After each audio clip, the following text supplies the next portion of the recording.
Hi hello నమస్తే welcome to unique home maker thoughts.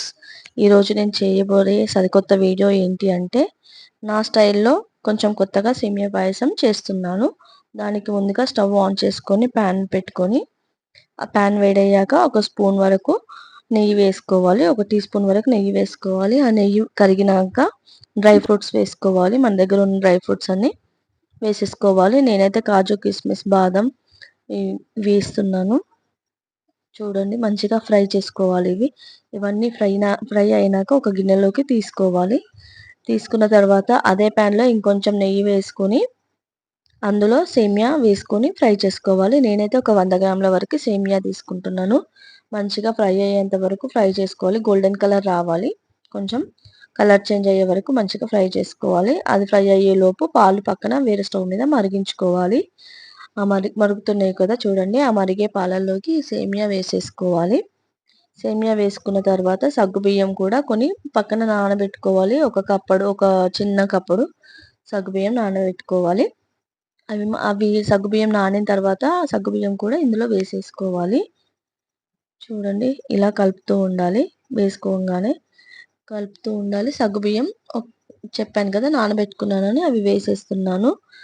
సగ్గుబియ్యం కూడా మంచిగా ఉడికించుకోవాలి. ఇవి కాస్త ఉడికేలోపు ఇందులో కొంచెం మిల్క్ పౌడర్ వేసుకోవాలి. మిల్క్ పౌడర్ కొన్ని గోరువెచ్చని పాలల్లో కలుపుకొని వేసుకోవాలి. మిల్క్ పౌడర్ అందరికీ అందుబాటులోనే ఉంటుంది. ఒక 10 రూపాయలు ఉంటుంది ప్యాకెట్ అంతే. అమూల్య మిల్క్ పౌడర్ అంటే ప్రతి షాపుల్లో దొరుకుతుంది. తెచ్చుకోండి. మిల్క్ పౌడర్ వల్ల టేస్ట్ చాలా బాగుంటుంది. చూడండి ఇట్లా జారుగా కలుపుకొని ఇది కూడా అందులో వేసేసుకోవాలి. మిల్క్ పౌడర్ ఇదే చూడండి నేను వేసింది అమూల్య మిల్క్ పౌడర్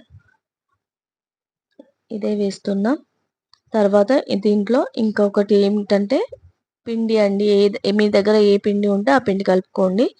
పూరీ పిండి, చపాతీ పిండి, మైదా పిండి, గోధుమ పిండి ఇలా ఏది ఉంటే అది మీ దగ్గర ఏ పిండి ఉంటే ఆ పిండి ఒక 2 చెంచాల వరకు తీసుకొని కలుపుకోండి. అది కూడా కొంచెం జారుగా కలుపుకొని ఇందులో వేసేసుకోవాలి. ఆ పిండి కూడా వేసిన తర్వాత బాగా మరిగించుకోవాలి, ఉడికించుకోవాలి. ఆ పిండి అన్నీ మనం వేసాం కదా అవన్నీ మంచిగా ఉడికించుకోవాలి.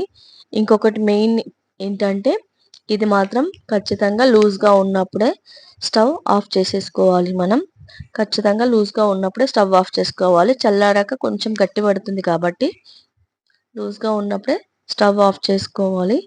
ఇందులో నేను ఒక 100 గ్రాముల వరకు సేమియా తీసుకున్నాను కదా, ఇంకా సగ్గుబియ్యం కూడా తీసుకున్నాను కదా, దానికి సరిపడా షుగర్ అయితే వేసుకుంటున్నాను.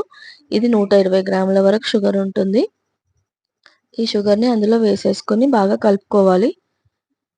చూడండి ఇలా కలుపుకోవాలి.